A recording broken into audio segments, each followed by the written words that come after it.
In today's video, we're diving into some of the most terrifying Pokemon to ever set foot on the battlefield. These Pokemon are simply the best of the best, metagame-defining titans that shape entire formats and dominate games at the drop of a hat. We'll be focusing on competitive singles, which is a 6 vs 6 format similar to a typical in-game experience. As most of you undoubtedly know, competitive singles is hosted on Pokemon Showdown and regulated by Smogon University. Therefore, our main metrics to determine which Pokemon are strongest will be based on their performance in so-called Smogon metagames. Now a quick primer for anyone new, Smogon divides Pokemon into usage-based tiers, with OU as the main one. If a Pokemon is used on less than 4.52% of OU teams, it drops to a lower tier. But some Pokemon are simply too powerful and get banished from OU entirely. These go into Ubers, which acts as a sort of ban list for standard play. However, some Pokemon are so overwhelmingly strong that even Ubers can't contain them. These monsters get pushed into a special tier above Ubers called Anything Goes, where basically anything is allowed. There's also National Dex introduced in Gen 8 to include all Pokemon and mechanics like Mega Evolution and Z-moves after Dexit removed them from standard play. As we're only discussing the strongest Pokemon in this video, the only relevant metagames to us are Ubers, National Dex Ubers, Anything Goes, and National Dex Anything Goes. Anyways, enough rambling, strap in because here are the strongest Pokemon of all time, Singles Edition.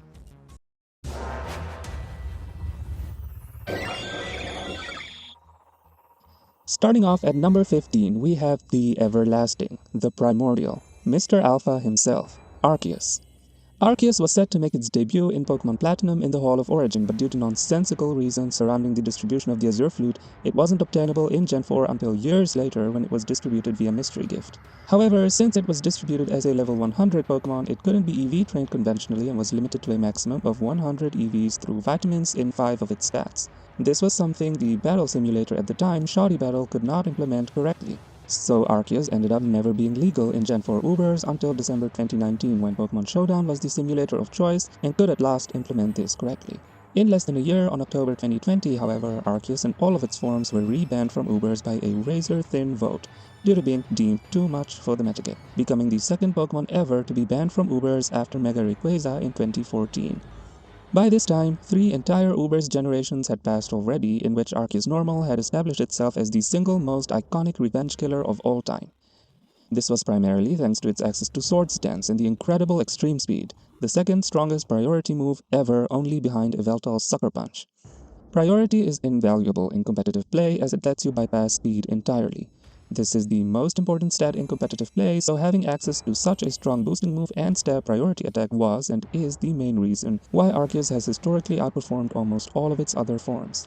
The set became so iconic it earned a nickname of its own in E-Killer or Extreme Killer, and was complemented with coverage options like Earthquake and Shadow Claw, leaving very few Pokemon that could handle E-Killer reliably. Over the years, its counters have been limited to a very short list of specific answers. Ground immune steel types like Skarmory and Celesteela, unaware walls like Clefable or Skeledirge, and a handful of defensive titans in Lugia, Giratina, and Zygarde. Arceus held a strong A+ rank in both Gen 4 and Gen 5. It peaked in Gen 6 where it reached S rank status in both Ubers and Anything Goes. Even in Gen 7, where Arceus faced its largest enemy to date in the excellent Marshadow, who outsped Arceus, was immune to extreme speed, and could destroy Arceus with stab close combat, Arceus stayed relevant by running Choppleberry and luring Marshadow with Shadow Claw.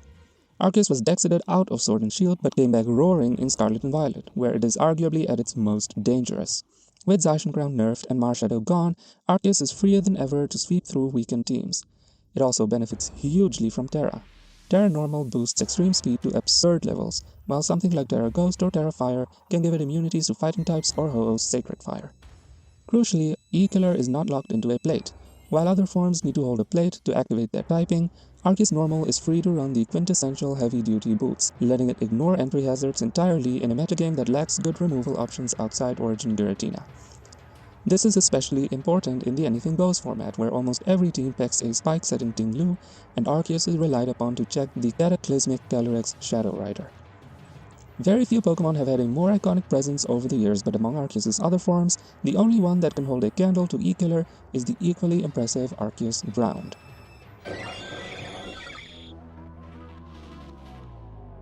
Arceus Ground might not have the luxury of a stab priority move like its normal type counterpart, but do not be foolish enough to underestimate it. This form is every bit as terrifying and outranks Arceus normal in viability in quite a few metagames. What it lacks in extreme speed, it more than makes up for with sheer offensive coverage, defensive utility, and unpredictable versatility. The secret sauce behind Arceus Ground's success lies in its moveset. Ground is one of the best offensive types in the game, and Arceus Ground is one of the few forms that can boast about having both a strong physical and special stab move in Earthquake and Judgment. Moreover, it builds upon that with some of the most complementary coverage options in Stone Edge and Ice Beam, which let it threaten the entire metagame both physically and specially. Arceus Ground first made serious waves in Gen 6 thanks to the introduction of Primal Groudon, a defining force of the tier. Not only did Arceus Ground have the bulk to shrug off Precipice Blades, but it also threatened to KO Primal Groudon with Stab Judgment, forcing switches and securing momentum off of the single best Pokémon in the metagame. This dynamic pushed Arceus Ground straight to the top of the tier as the most consistent and splashable Arceus form. In both Gen 6 and 7, support sets were very popular. These usually ran Defog, Recover, Judgment, and Ice Beam, allowing Arceus Ground to act as a reliable hazard remover against Primal Groudon, Klefki, and Necrozma Duskmane, while checking additional key threats like Mega Salamence and Zygarde. However, Arceus Ground does not truly begin to cement its legacy until its offensive sets are taken into account. As we already established, what makes Arceus Ground so unique among Arceus forms is its ability to effectively run both physical and special sets. Swords Dance with Earthquake and Stone Edge shreds through bulky teams, while Calm Mind with Judgment and Ice Beam pretty much does the exact same from an entirely different angle. It is this duality that makes it exceptionally difficult to scout and even harder to counter Arceus Ground. For instance, Zygarde and Giratina Origin can switch into Swords Dance sets just fine, but fold completely to Calm Mind Ice Beam. Meanwhile, Ho-Oh, the best Calm Mind counter bar none, crumbles under a boosted Stone Edge. This flexible offensive profile gave Arceus Ground one of the highest skill ceilings of any Pokémon in the tier. It rewarded prediction and punished passive play, which is part of what makes it such a mainstay on offensive cores. From Gen 6 onward, Arceus Ground has never fallen below A+ rank in the Ubers tier. In fact, it even achieved S rank status in Gen 8 National Dex, where it leveraged Dynamax to become an existential threat. In Gen 9, Arceus Ground is once again making its presence known. The absence of Primal Groudon has removed its original prey, but newfound access to Dragon Dance, Taunt, and Power Gem more than make up for it, allowing it to dismantle teams far more surgically than ever before. So while it may not be as flashy as Extreme Killer, Arceus Ground has been the picture of competitive consistency for ages. It earns its spot as the 15th strongest Pokémon in competitive singles history, fair and square, tying with its normal type cousin for the position because I just could not leave it off the list in good faith.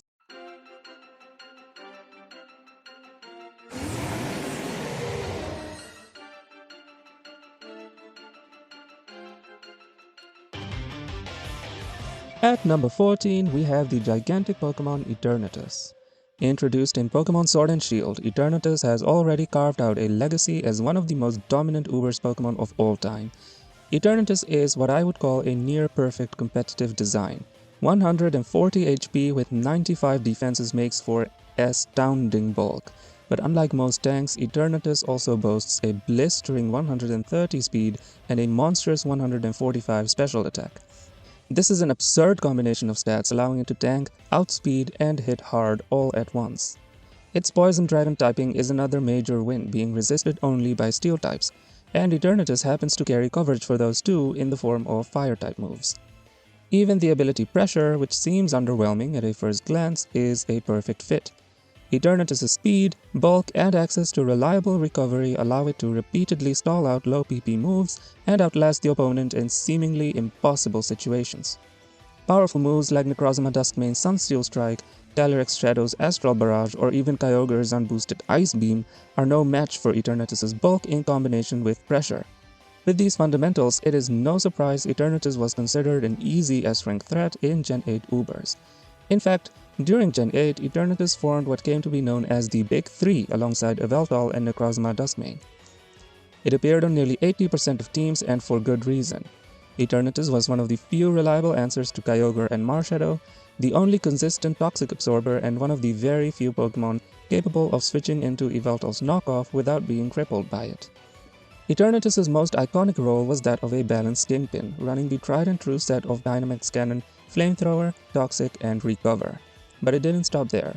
Eternatus had one of the most flexible movesets in the tier, It could mix and match with additional options in Draco Meteor, Sludge Bomb, Mystical Fire, Dragon Tail, and even go full Demon with Cosmic Power and Meteor Beam. Its item choices were equally varied, from heavy-duty boots, black sludge or leftovers, Haban Berry, Shuka Berry, Eject Pack, or Citrus Berry. There was no universal best set, just a terrifying level of flexibility ready to mold itself into whatever fitted your team best. Need a way to make quick progress? Eject Pack Draco Meteor. Need to invalidate Marshadow's Poltergeist and nerf Yveltal's knockoff? Well, just slap on a Citrus Berry. Need to get a Toxic off on Groudon? Shuka Berry is right there. And of course, with stats like these, Eternatus wasn't limited to defense at all. Thanks to its insane speed and special attack, Power Herb Meteor Beam sets turned it into one of the most fearsome sweepers on Hyper Offense. These sets could snipe Ho-Oh and Yveltal, gain a special attack boost, and steamroll teams from there. It was especially common on sticky web builds, but also appeared on bulkier teams to break standard cores. In Gen 9, Eternatus lost some of its offensive niche due to competition from Miraidon, but after Miraidon's ban, Eternatus made a triumphant return. With Fire Blast now in its arsenal and Zacian Crown nerfed to the ground, Eternatus is thriving, sitting at a plus rank in the current Uber's viability ranking. So in short, Eternatus utterly dominated its debut generation to levels almost never seen before, and it continues to be a top-tier threat in Gen 9. With some of the most well-rounded stats and movesets in Uber's history, it earns its spot here at number 14 on our list, and honestly, you could make a strong case for it being even higher if it keeps being this good in the future.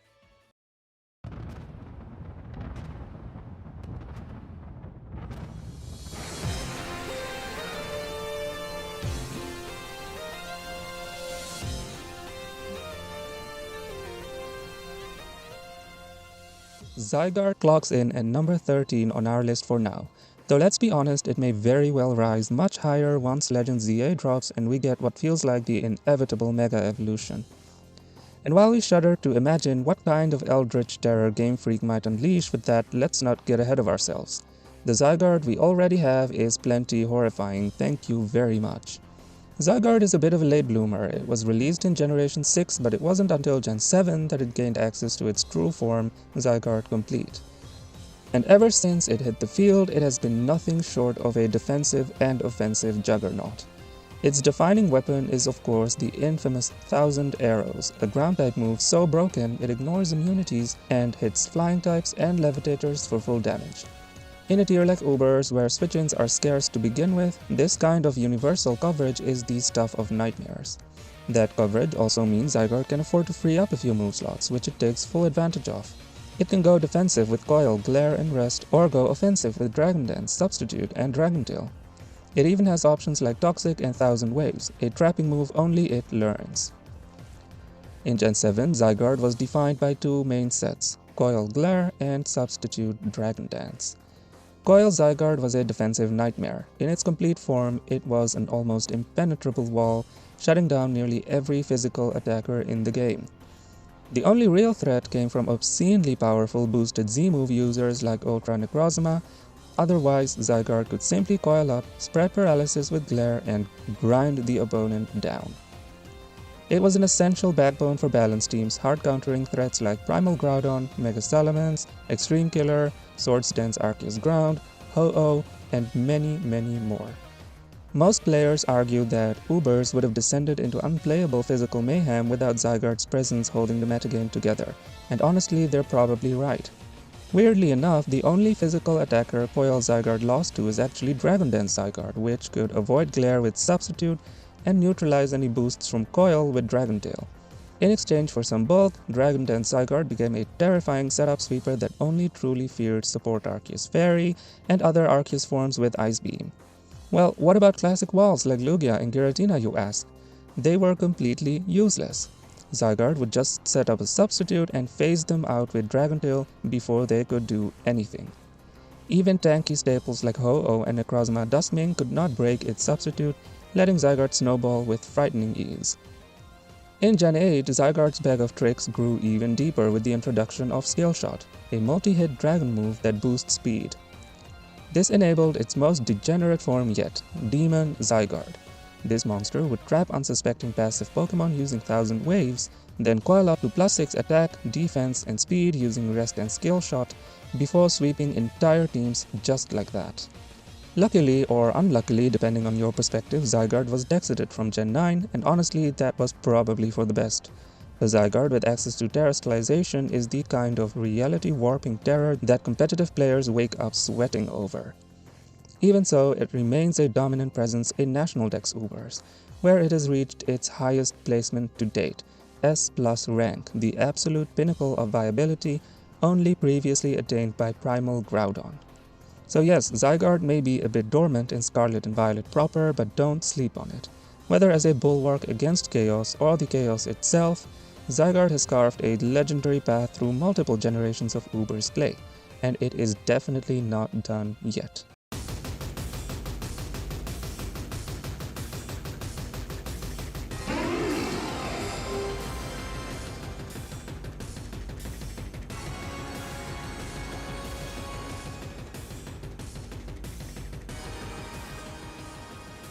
Clocking in at number 12, we have Necrozma Dusk, a fusion of Necrozma and Solgaleo and the mascot legendary of Pokémon Ultra Sun.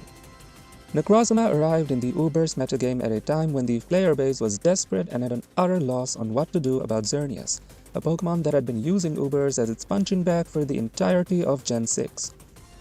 Overnight, Necrozma turned everything on its head, swatting Xerneas away from the top spot and claiming the throne for itself.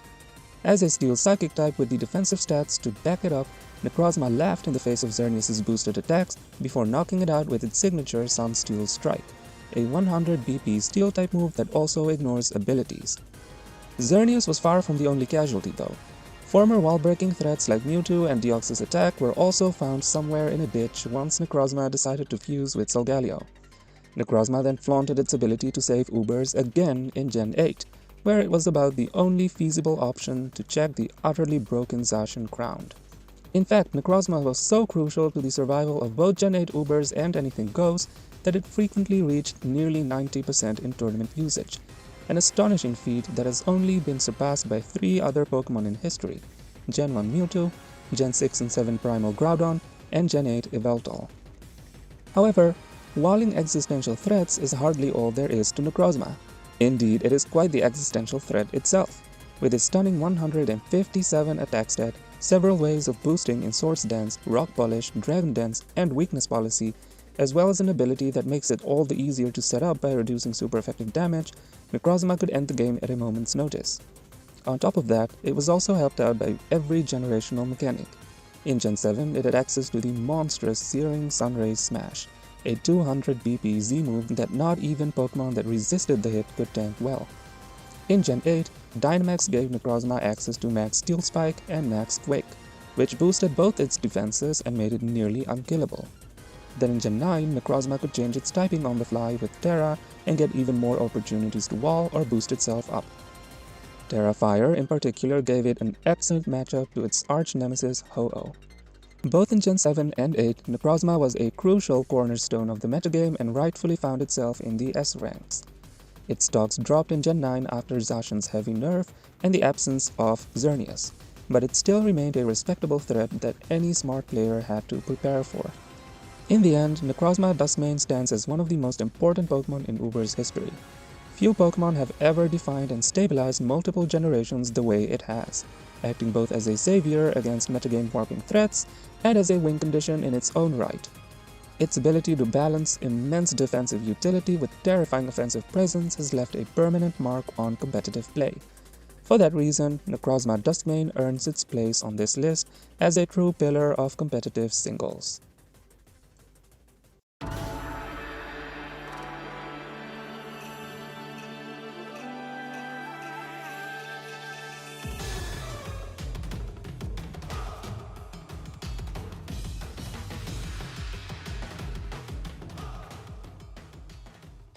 At number 11, we have the one and only Ho-Oh, mascot legendary of Pokémon Gold and Heart Gold and the oldest Pokémon on the list.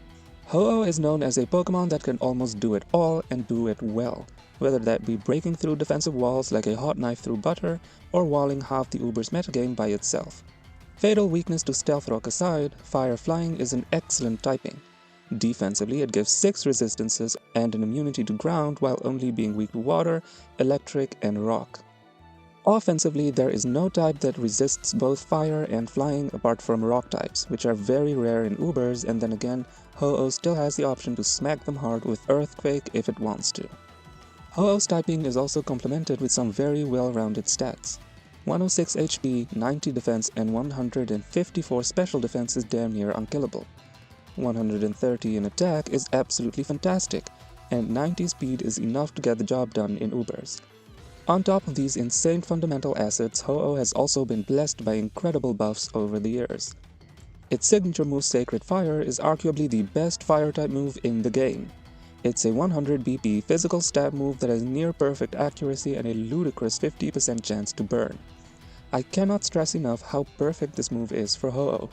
As a Pokemon that is both offensively and defensively excellent, having such a strong move with this good of a defensive side effect just fits like a glove. Then in Gen 3, the release of Groudon brought the sun weather condition into Ubers, simultaneously making Ho-Oh's Sacred Fire insanely strong and cancelling out its weakness to water. Then in Gen 5, Ho-Oh gained access to one of the best abilities of all time through Pokemon Dream Radar, Regenerator. This ability was also seemingly designed for Ho-Oh, as it helped immensely with Ho-Oh's weakness to Stealth Rock and Brave Bird recoil. And as if all of that wasn't enough, Game Freak decided in Gen 8 that Ho-Oh should just never die again. I am of course referring to the enormously influential introduction of the item Heavy Duty Boots, which completely did away with Ho-Oh's largest weakness in Stealth Rock and turned it into the best defog user overnight.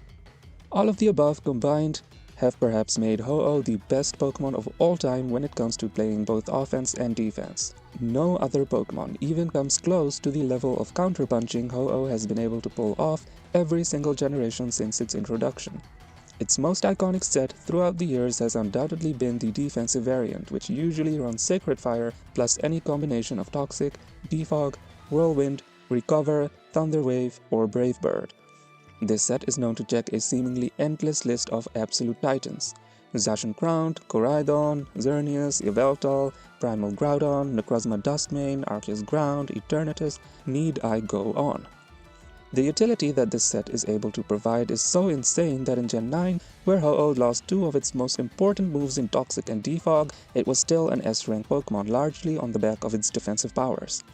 It really shouldn't come as a surprise then that Ho-Oh has not once been ranked below the A rank in any Ubers, Anything Goes, or National Dex format except in Gen 4 Ubers, the last gen where Ho-Oh had to make do without Regenerator. Ho-Oh is the definition of timeless. From the very start of Uber's history all the way to modern day, it has reinvented itself again and again without ever losing its spot among the best. Few Pokemon can boast the same level of consistency across so many generations. Whether it's burning down the format or walling half the metagame, Ho-Oh embodies the phoenix within itself. It earns a rightful place on this list as one of the greatest and most influential Pokemon in singles history.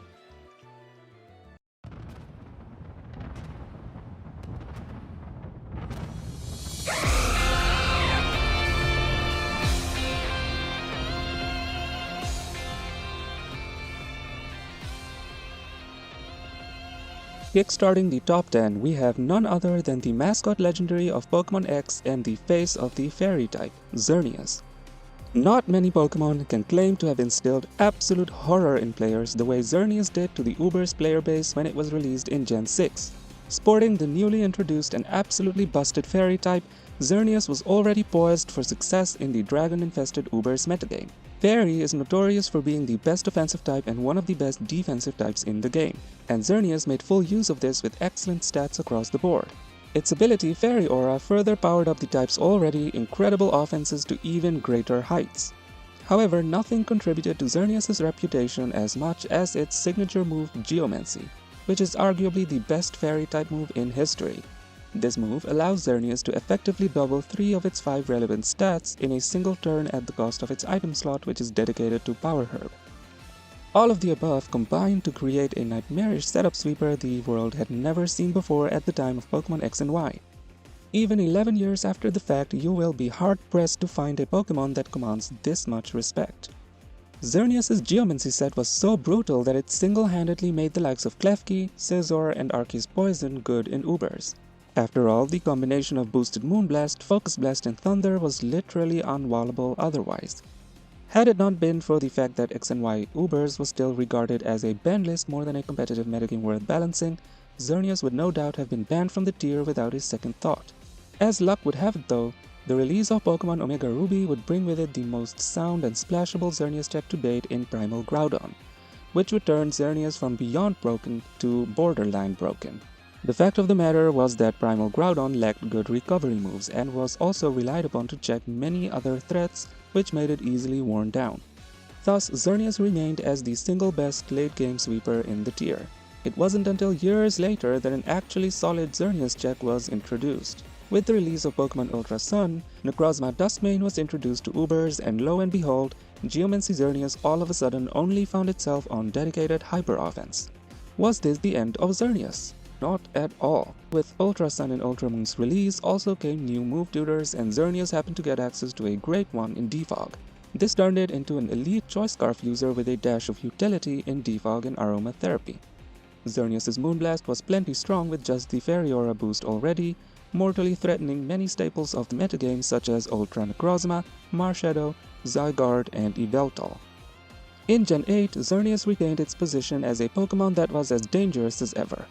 Particularly in Anything Goes, access to Dynamax restored Geomancy Xerneas' reputation as the most feared setup sweeper in the format, blowing past Necrozma Duskmane with boosted Max Lightning.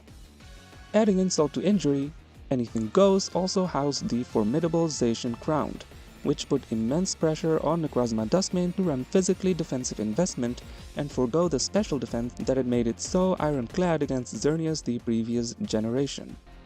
Game Freak thankfully had the foresight not to release Xerneas in Gen 9's Terra-centric metagame. A simple look at Gen 9 National Dex Ubers tells you all you need to know about the utter disaster that would have been.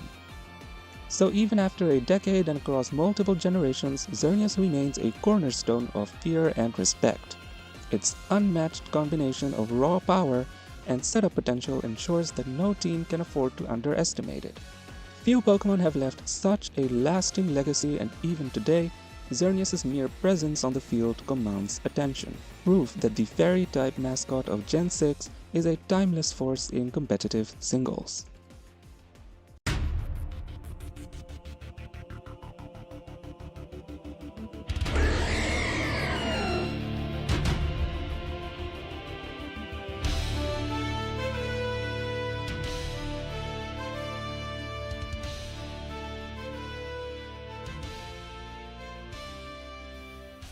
Finishing up the Kalos trio at number 9, we have Yveltal, mascot legendary of Pokemon Y and the evil yin to Xerneas' yang, sharing the same base stats as the deer but with a dark flying type instead, as well as a dark type clone of Fairy Aura.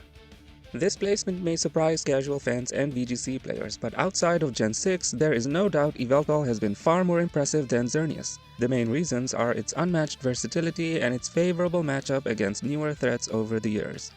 Xerneas has basically been stuck with Geomancy, Choice Scarf, or defensive rest sets, all of which share common counterplay. Yveltal, on the other hand, has run everything from Life Orb, Specs, Band, Stallbreaker, Bulky Choice Scarf, Offensive Choice Scarf, and fully defensive sets.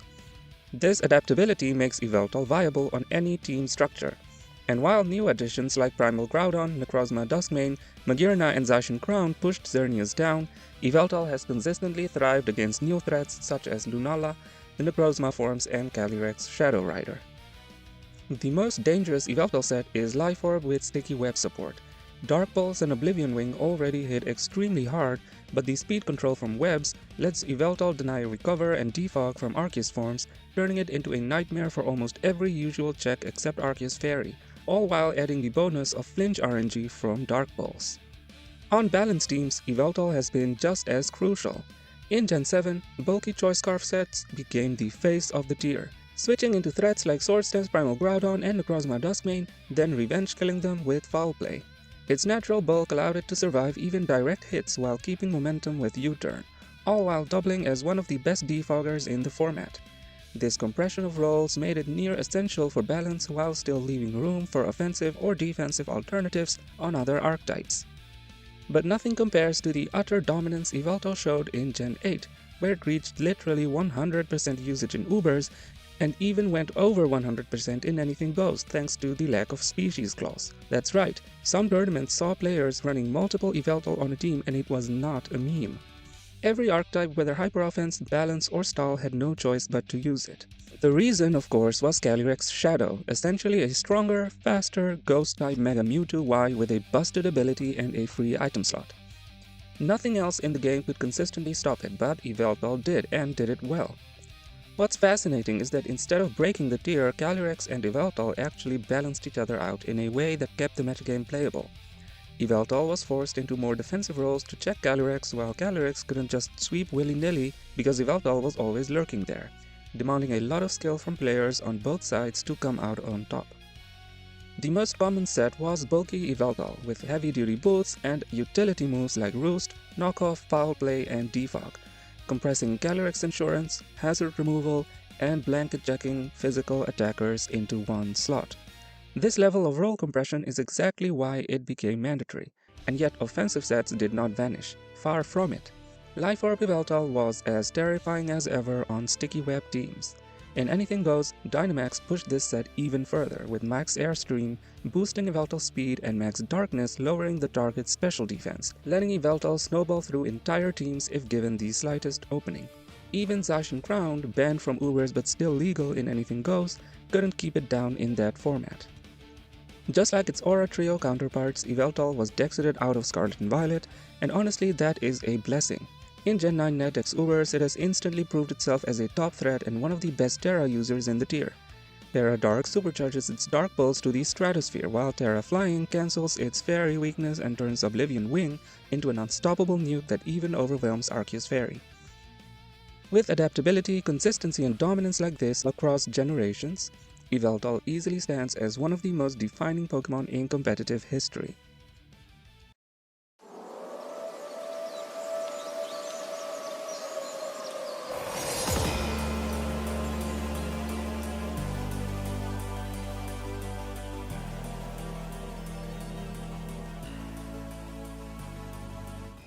At number 8, we have the infamous Zacian Crowned, sister of Zamazenta, savior of Galar, and the mascot legendary of Pokémon Sword. Although Zacian may be known as the hero of many battles, in the competitive scene it was more of a supervillain. Zacian is a Pokémon that feels min-maxed to the extreme. To access its crown form, it must hold the rusted sword, locking up its item slot. But in return, it gained the best typing in the game and the single most terrifying stat spread ever created. Intrepid Sword boosted its already ridiculous 170 base attack by one stage every time it entered battle, effectively making it stronger than any Pokémon before. On top of that, Zacian gained 10 extra points in speed, ending up at a mind-boggling base 148 and had bulk higher than Magearna, previously a great answer to our latest entry Xerneas and Yveltal. You can only imagine how this abomination was received. As soon as it dropped, Ubers players were instantly reminded of the carnage Mega Rayquaza had unleashed 2 generations earlier. Absolutely nothing felt safe against the combination of Steel, Fairy, Fighting, Electric, and Dark coverage. Rocky Helmet Necrozma Dustmane was the most convenient form of counterplay, but even it was eventually overwhelmed by Swords Dance boosted Close Combat or Crunch, or worn down by hazards and severely weakened by a boosted Assurance. Even Quagsire, the closest thing to a consistent check, could lose to a critical hit, a defense drop from Crunch, or a niche deck like Solar Blade. Unsurprisingly, Zacian Crowned was banned from Ubers, and even its base form eventually ended up in Anything Goes. In Anything Goes, Zacian largely stuck to the same Swords Dance and Assurance sets, though it occasionally ran Rest Talk as well to replenish health lost to Necrozma Duskmane's Rocky Helmet chip. This made outlasting Necrozma almost a trivial matter, especially if a partner in Kyogre set up the rain to weaken Necrozma's Morning Sun. Zacian Crown's signature move Behemoth Blade was a huge bonus in this format too, since its double damage against Dynamax targets made it the perfect revenge killer to many threats. By the end of Gen 8, Zacian Crowned had thoroughly dominated both AG and National Dex AG, ranking at S in both metagames. Even Game Freak seemed to realize the monster they had created, because in Gen 9, Zacian was hit with one of the biggest nerfs in competitive history. Its attack in Crown form was reduced by 20 points, dropping to 150, and Intrepid Sword was changed to only activate once per battle. These changes made Zacian much more tolerable in Ubers, where it slotted in as a terrific wall breaker and revenge killer without completely crippling the tier. It also gained new targets in Scarlet and Violet's cover legendaries, and terrestrialization further boosted its potential. Terra Fight in close combat and Terra-based ground in particular allowed Zacian to tear through traditional answers and remain a central threat in Ubers and National Dex Ubers. If Zacian had never been nerfed, it would almost certainly rank in the top 3. Even so, its reign of terror in Gen 8 remains one of the most infamous eras in competitive history. That perfect combination of raw power, speed, and coverage forced an entire tier to bend around it, cementing Zacian as one of the most fearsome legendaries ever released.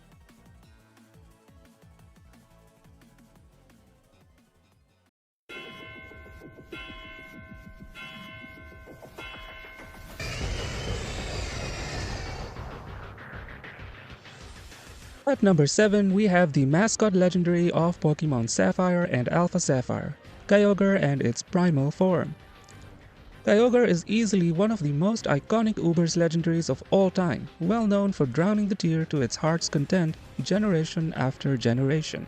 In Gens 3, 4, and 5, Kyogre consistently ranked as one of the best, if not the single best Pokemon in the metagame, and it's not particularly hard to see why. Kyogre had access to one of the most monstrous offensive combinations ever created, a rain-boosted stab water spout coming off of a base 150 special attack. To put this in perspective, water spout under rain is the second most powerful special attack of all time, only behind GU's sun-boosted overheat. The difference is that unlike GU, Kyogre set its own weather. And this was all the way back in Gen 3, meaning Kyogre was operating years ahead of its time in terms of wall-breaking potential.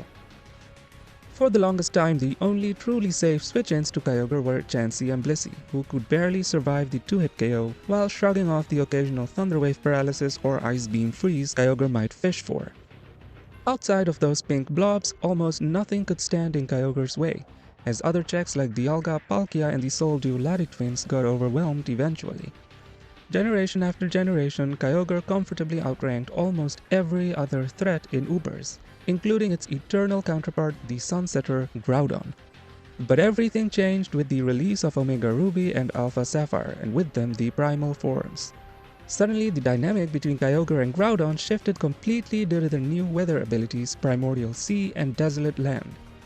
Desolate Land's immunity to water-type moves meant that Primal Groudon could switch into Kyogre's strongest stab attacks without a second thought, completely shutting down the whale. From there, Groudon threatened Kyogre heavily with Precipice Blades, which Kyogre had no immunity to. For the first time in history, base Kyogre found itself unranked in Ubers, completely eclipsed by its rival. Even Primal Kyogre, while still a solid threat, was a shadow of its former self. Its immense strength was checked so hard by Primal Groudon that players even experimented with physical sets, running Earthquake just to dent Groudon as much as possible. Luckily for Kyogre, both Primal forms were dexeted out of Sword and Shield and Scarlet and Violet. With Groudon's Desolate Land gone, Kyogre immediately reclaimed its role as the tier's premier wall breaker. In Gen 8, Eternatus emerged as a new defensive check, but Kyogre adapted quickly, using Thunder Wave to cripple it or by overwhelming it with Calm Mind boosted Ice Beam. Gen 9 brought new challenges with the introduction of Koraidon as a Sunsetter. And while Koraidon could switch into Kyogre more aggressively than base Groudon ever could, it too was deathly afraid of both Thunder Wave and Ice Beam. All of this ultimately cements Kyogre's reputation as one of the most enduringly powerful Pokemon in competitive singles history. Even when it was briefly dethroned in Ubers, it came back roaring as soon as its rival was removed, once again shaping entire generations of Ubers around its presence. Few Pokemon have ever defined the pace of battle the way Kyogre has, and even fewer stayed relevant for as long. For nearly 2 decades, Kyogre has proven itself as the single most dominant rain abuser of all time, the face of weather wars and a permanent fixture in the highest echelon of competitive play. And for that, Kyogre and its Primal form take the 7th spot on our list of the greatest singles Pokemon of all time.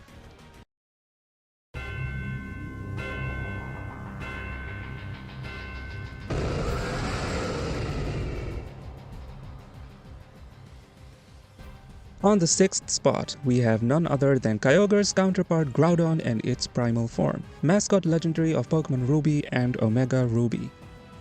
For most of its competitive life, Groudon was seen as the slightly less terrifying counterpart to Kyogre.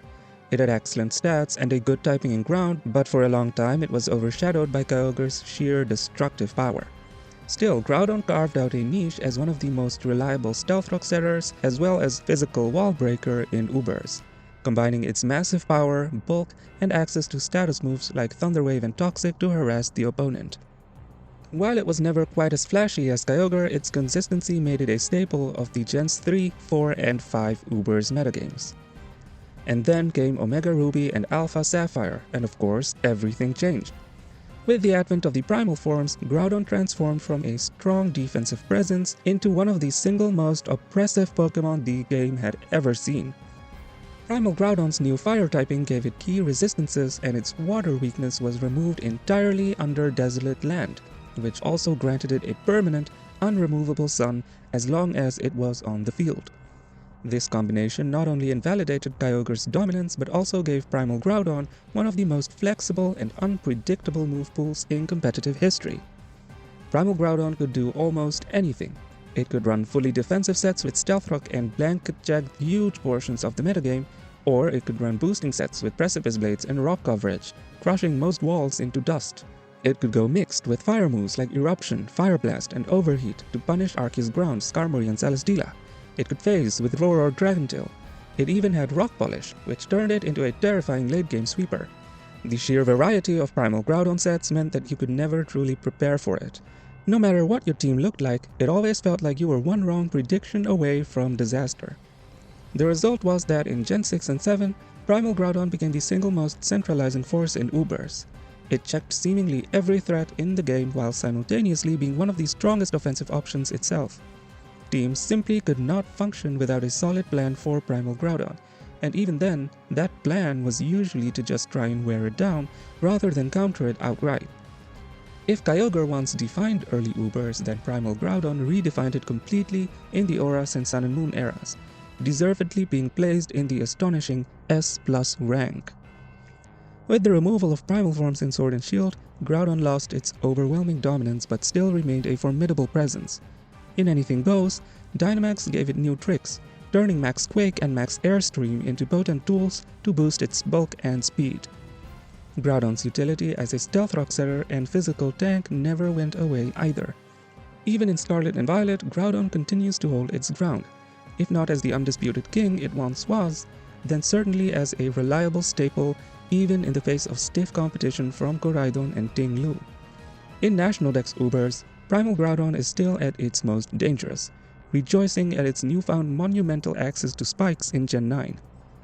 All of this history underscores just how incredible Groudon was and continues to be, from a dependable and honest wall in the early generations to the single most centralizing force in all of Gen 6 and 7.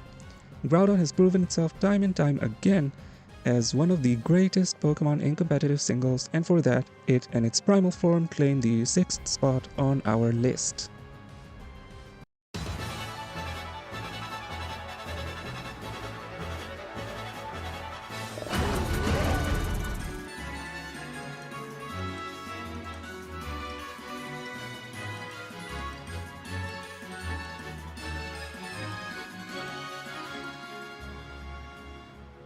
Our top 5 is kicked off by none other than the ancient forefather of Cyclizar and the mascot legendary of Pokemon Scarlet, Koraidon. Koraidon should definitely still be fresh in your minds if you've played Ubers formats in Scarlet and Violet. Even now, it continues to dominate Gen 9 Ubers and has left an indelible mark on the tier from the moment it was released. When its stats, ability, and move pool were first leaked, I remember thinking, why does this kind of feel like Mega Rayquaza 2.0? And honestly, that first impression wasn't far off at all. In fact, in certain respects, Koraidon may even be better.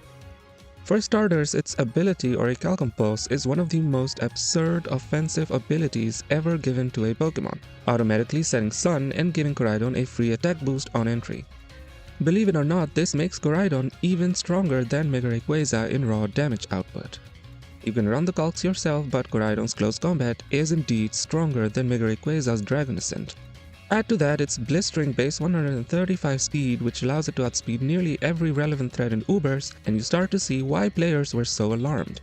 Unlike Mega Rayquaza, Koraidon also avoids the crippling Stealth Rock weakness, giving it more flexibility in switching in and out, especially with its access to U-turn. And then there's its Fire-type coverage. With Sun active, Koraidon essentially gains a third stab option, and when paired with Terra Fire, it suddenly gains a devastating way to nuke Fairy types like Arceus Fairy that would otherwise wall its main dual stab. All of these qualities combine to make Koraidon the undisputed chief physical threat in Gen 9 Ubers, with a consistency that few Pokemon can rival. Its most defining set is Choice Scarf, which has cemented itself as the most consistent revenge-killing tool in the tier. With Scarf, Koraidon outspeeds virtually every boosted threat and smashes them with ridiculously strong moves in Low Kick, Outrage, and Flare Blitz. Few offensive Pokemon are bulky enough to take the hit, so opponents are often forced to switch, at which point Koraidon punishes them with U-turn, gaining valuable momentum for its team. On the other hand of the spectrum, Sword Stance Koraidon is a nearly unstoppable wall breaker, shredding everything that dares to stand in its path except a random weenie dog. Early on, bulky Pokemon like Skeledirge, Ho-Oh, and Toxapex could somewhat manage Sword Stance Koraidon, especially Flame Charge sets. But as the metagame evolved, and with the release of the DLC, Koraidon gained access to Skill Shot, and that was the straw that broke the camel's back. With Loaded Dice Skill Shot, Koraidon could plow through nearly all of its former checks, boost its speed in the process, and effectively invalidate revenge killing. Suddenly, not even Ho-Oh or Skeledirge could reliably keep it at bay. This was such a breaking point that Koraidon was banned from National X Ubers, and even in standard Ubers it has remained one of the most hotly debated and controversial presences. In the Anything Goes format, Koraidon's dominance is even clearer.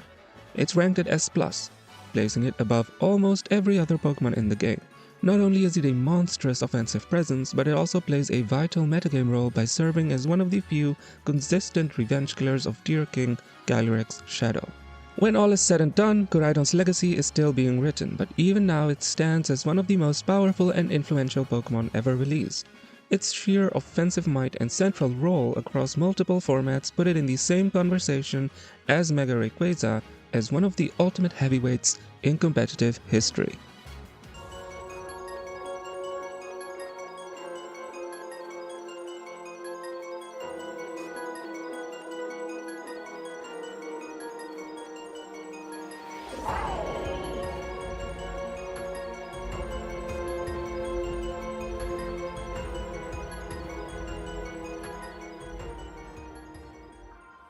The fourth spot for the best Pokemon of all time in competitive singles history goes to the Iron Serpent, more commonly known as Miraidon, mascot legendary of Pokemon Violet, and the futuristic descendant of Cyclizar and Koraidon.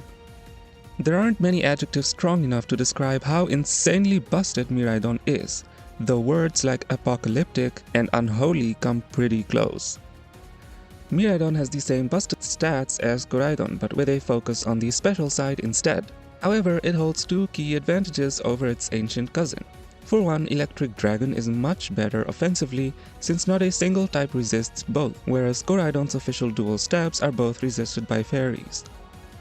Miraidon's ability Hadron Engine is also a far more dangerous fit than Koraidon and Orichalcum Pulse. Hadron Engine sets up the electric terrain and gives it a further boost to Miraidon's special attack in said electric terrain, which means Miraidon's signature move Electro Drift gets 2 additional multipliers if electric terrain is up, effectively turning it into a base 173 stab move. Miraidon can boost this even further with Choice Specs or Calm Mind, which are indeed some of its most prominent sets. The ground types that are immune to Miraidon's nuclear electric stab get eviscerated by the equally powerful Draco Meteor. Gen 9 introduced the two most specially defensive ground types in existence in Ting-Lu and Clodsire, and neither can switch into Choice Specs Draco Meteor without taking over half of their health in damage. Bear in mind, we aren't even taking into account the fact that most offensive Miraidon ran Terra Dragon to boost Draco Meteor into cosmic levels of power. Similarly to Koraidon, Miraidon also got access to a pivoting move in Volt Switch. But Miraidon seems to not have gotten the memo that pivoting moves aren't supposed to deal that much damage, since its Volt Switch hit harder than Primal Groudon's Precipice Blades. Though if you're worried about thumping into ground types, fret not, as Miraidon also gets access to U-turn. As if all of this wasn't enough, Miraidon even gets access to 2 great coverage moves for literally no reason in Overheat and Solar Beam, which it puts to excellent use. Overheat lets it delete the very few Pokemon that resist its stabs, such as Iron Treads and Ferrothorn, while Choice Spec Solar Beam in combination with Terra Grass and Koraidon's Sun lets it flat out delete Tinglu in one hit. Given the cataclysmic level of power I've been demonstrating so far, does it truly surprise anyone when I say Miraidon got banned in both Ubers and National Dex Ubers and is just as busted in Anything Goes?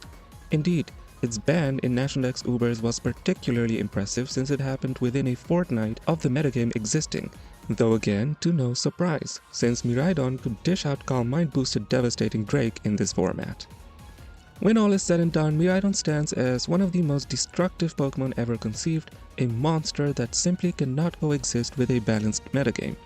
Its nuclear combination of typing, ability, stats, and move pool left no breathing room for counterplay, easily securing Miraidon a spot on this list.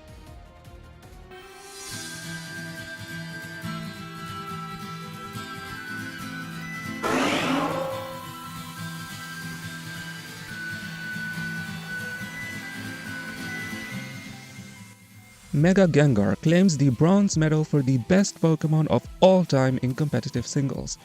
By default, it simultaneously holds the title of being the strongest non-legendary Pokemon ever created. At first, you might wonder why this goofy ghost is even rubbing shoulders with world-ending cover legendaries. Sure, it's a mega evolution of one of Kanto's most iconic Pokemon, and yes, 170 special attack and 130 speed make it monstrously fast and powerful. But many Mega Pokemon surpass it in base stat total, and as a Mega, Gengar can't even hold an item. So what gives? Well, the answer is quite simple: Shadow Tag. This ability is so infamously broken that it nearly got banned in Gen 7 Ubers for being too strong on Gothorita out of all things. On Mega Gengar, it is completely busted. Switching is the most fundamental mechanic in competitive Pokemon. It allows players to reposition, pivot into counters, and play the game as a cohesive team of 6. Shadow Tag blows that system apart, trapping any non-ghost type and forcing the game into a 1v1 that Mega Gengar itself dictates. Suddenly, what should have been a safe switch out, like taking Necrozma out of the way from a Shadow Ball, turns into a death sentence as Gengar deletes it from play while the opponent stares horror-struck. And with its move pool, Mega Gengar could trap a disgusting amount of Pokemon. Shadow Ball and Sludge Bomb ripped through many targets, with Arceus Fairy and the Necrozma forms being its most common victims. Thunder and Focus Blast punished Ho-Oh, Primal Kyogre, Arceus Normal, Arceus Dark, and Tyranitar, which prevented the counter trap from Tyranitar's pursuit. Icy Wind picked off weakened Mega Salamence and Zygarde. Mega Gengar could even run Will-O-Wisp hacks to cripple physical attackers, which was a positively tame version of the notorious Hypnosis hacks, a set so unfair with Shadow Tag that it was complex banned into Anything Goes for breaking Sleep Claws. But Mega Gengar wasn't just an offensive trapper. Its utility sets were actually far more terrifying. A classic was Substitute, Disable, Perish Song. Against support or Calm Mind Arceus forms that relied only on Judgment, Gengar could block the move with Substitute, disable it, and then force an inevitable knockout with Perish Song. The same worked against mono-attacking walls like Coil Glare Zygarde, Taunt Toxic Yveltal, or defensive Necrozma Duskmane. Even Extreme Killer Arceus could find itself helpless if Gengar switched into Extreme Speed and disabled Shadow Claw. Gengar could get even more creative with Embargo, which would strip the plate items from the Arceus forms and turn Judgment into a useless normal type.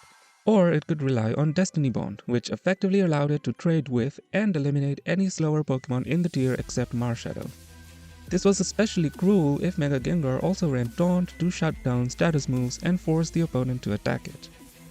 The result was a Pokemon that seemed to have no limits. Mega Gengar could trap, cripple, or outright delete everything in Gen 6 and 7 except Pursuit Marshadow or the exceedingly rare Alolan Muck. In X and Y Ubers, Mega Gengar made history as the first Pokemon ever to get a suspect test in Ubers. And though it ended in a do not ban outcome, the mere fact that this even happened before Mega Rayquaza's time is unbelievable. Speaking of Mega Rayquaza, Mega Gengar is the only Mega Evolution that was viable in the snake's home turf of Anything Goes. And not only was it viable against such stiff competition for the Mega slot, at some points it was even the second best Pokemon in the tier. And yes, even the omnipotent Mega Rayquaza frequently found itself trapped and removed by our resident Ghost. However, we are not done yet, not by a long shot. In Gen 8, Gengar gained access to what would ultimately be the final nail in the coffin, Encore. Suddenly, in National Dex formats, Mega Gengar could punish any defensive or utility option with terrifying consistency. At first, this didn't raise alarms in Gen 8 National Dex. Dynamax acted as a natural counter to Encore, making it less oppressive. But once the mechanic was removed in Gen 9 National Dex Ubers, Mega Gengar revealed its true strength. The tier barely lasted a day before Mega Gengar was quick banned. Encore gave Mega Gengar a free hand in matchups it was already suffocating. If an opponent dared to click something like Stealth Rock with Primal Groudon or Defog with Ho-Oh, Gengar could switch in and lock them into that move, and from there it had complete freedom. The classic Parish song said, erased them just as thoroughly as ever, but even scarier, starting in Gen 8, Mega Gengar also got access to Nasty Plot, meaning Encore wasn't just a death sentence for the currently trapped Pokemon, it was a setup opportunity. With one free turn, Gengar could boost up to +6 special attack and proceed to shred the opponent's entire team on the spot. This is the kind of mechanic-breaking interaction that has no long-term solution. If Mega Gengar retains access to Encore in any future generation, there is no form of power creep, none at all, that could ever make it legal in a competitive singles environment without Dynamax. The combination of Shadow Tag, Encore, and its absurd speed and move pool ensures it will always be too much. All of this establishes Mega Gengar among the most oppressive forces competitive Pokemon has ever seen. For the sake of this list, we'll place it at number 3. But if things continue the way they are, I would be hard-pressed not to consider Mega Gengar the true number 1. Its potential ceiling is simply much higher than anything else on this list.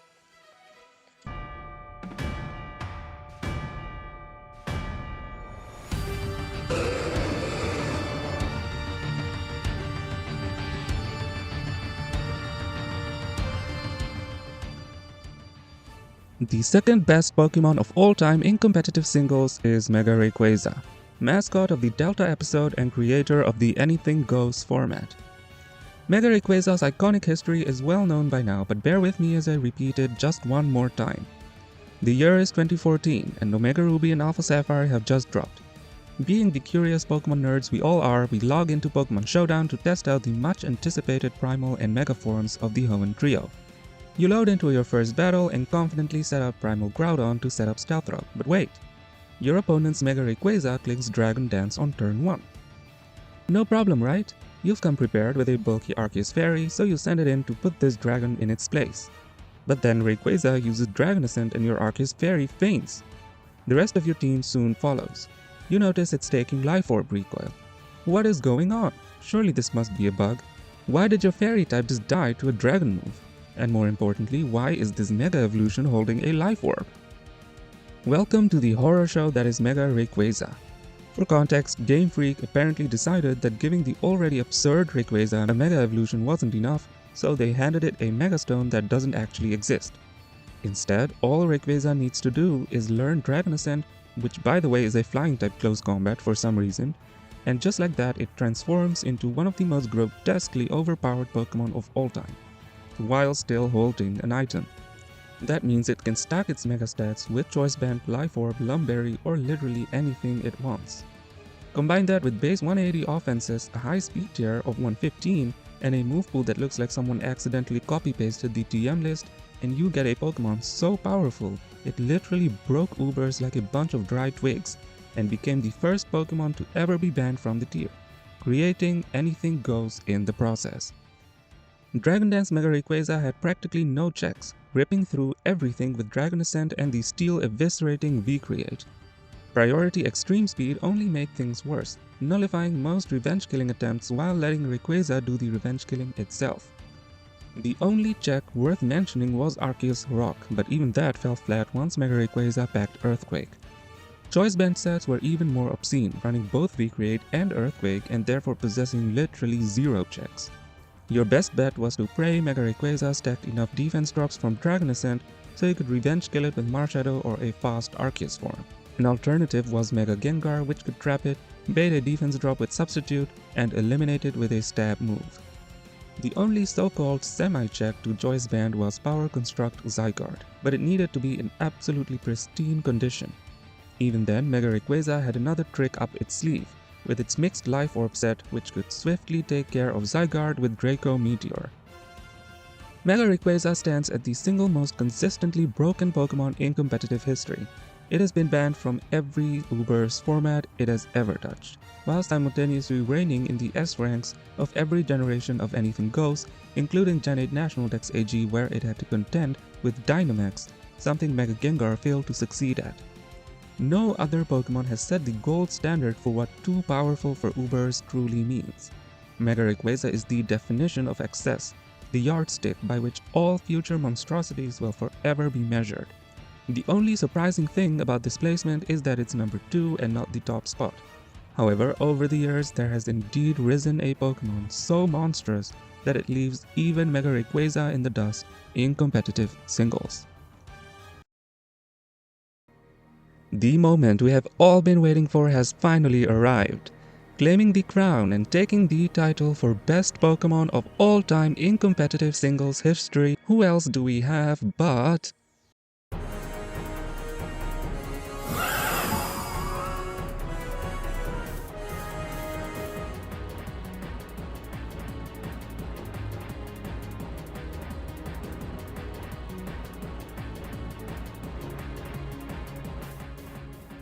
Calyrex Shadow Rider, the spectral monarch of the Crown Tundra.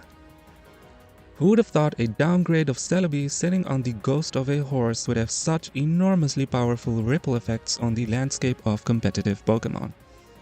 On paper, the numbers look absolutely absurd already. Calyrex Shadow combines a humongous 165 special attack with 150 speed, which by the way is the 5th highest speed stat of all time, and remember how we said speed is the most important stat in competitive?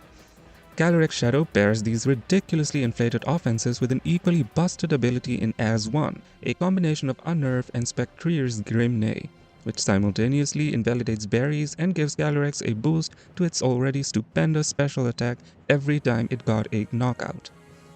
Getting these knockouts are a piece of cake for Calyrex, as not only can Calyrex double its 165 special attack on command with Nasty Plot, it can also boast about possessing the strongest Ghost-type move in existence, the perfectly accurate 120 base power Astral Barrage.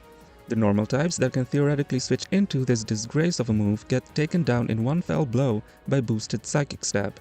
If Calyrex has an Achilles heel, it is its weakness to Dark-type Pokemon and its inability to hit them hard with its stab, though even that is remedied by its access to Draining Kiss and Pollen Puff. Draining Kiss, while weak in base power, is strong enough to pick off weakened Dark types when Calyrex has boosted itself up, and unlike Pollen Puff, it also heals Calyrex for a considerable amount of health. When Calyrex hit the scene in Gen 8, it was the best sweeper, wall breaker, and revenge killer all rolled into one no matter what set it ran. Even so, it could tap into each role much further with its various sets. Nasty Plot Calyrex Shadow was a mainstay on Hyper Offense, though a fairly common sight on more balanced playstyles as well. It was especially devastating on Sticky Web, which would ensure no Choice Scarf user could come close to outspeeding Calyrex. Using a Focus Sash further guaranteed at least one Nasty Plot was going to be pulled off, after which nothing in the metagame was safe against Astral Barrage, Psyshock, or Draining Kiss.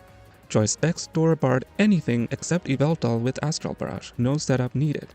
Choice Scarf turned Calyrex into the fastest revenge killer in the format, capable of outspeeding and picking off even something as ridiculously speedy as a boosted Geomancy Xerneas.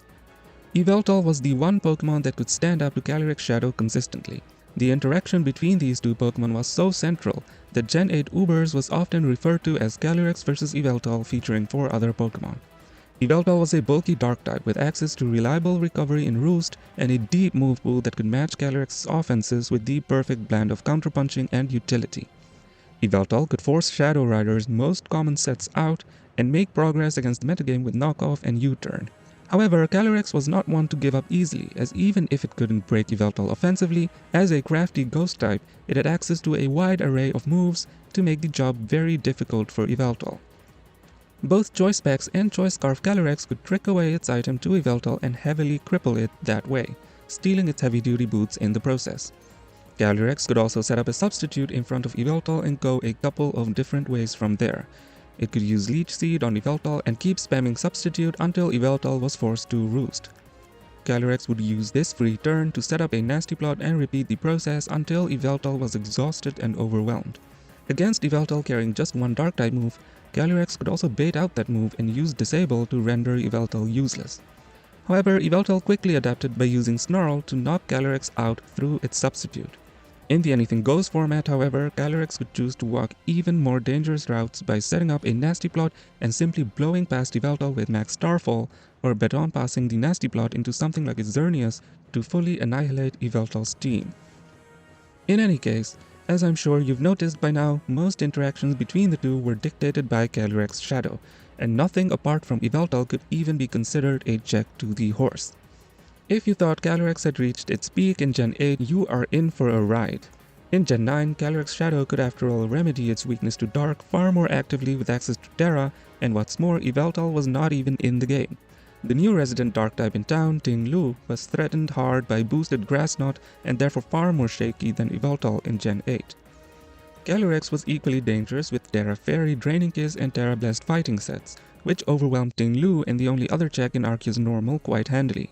Obviously, this was unacceptably broken, and Calyrex Shadow got unanimously quick banned in both Ubers and National Dex Ubers within a day, which to date is probably the single most impressive thing any Pokemon has ever pulled off in competitive singles. And of course, it became the single best Pokemon in Anything Goes without a shred of competition from anything else. Even today, it continues to reign supreme at the uppermost S+ rank. At the end of the road, when all the dust has settled, there is no question left to ask. Calyrex Shadow Rider is the ultimate apex predator of competitive singles. Nothing else has ever combined blistering speed, nuclear power, and snowballing potential in such a suffocating package. Calyrex warped team building, strangled creativity, and left every format it touched in ruins. It stands out not just as the strongest Pokemon of all time, but as a symbol of insanity. A Pokemon so broken, so untouchable, that it has become a pariah for ruining the experience for many a competitive player. And for that reason, Calyrex Shadow Rider is the undisputed ruler of not only ancient Galar, but the entirety of competitive singles Pokemon.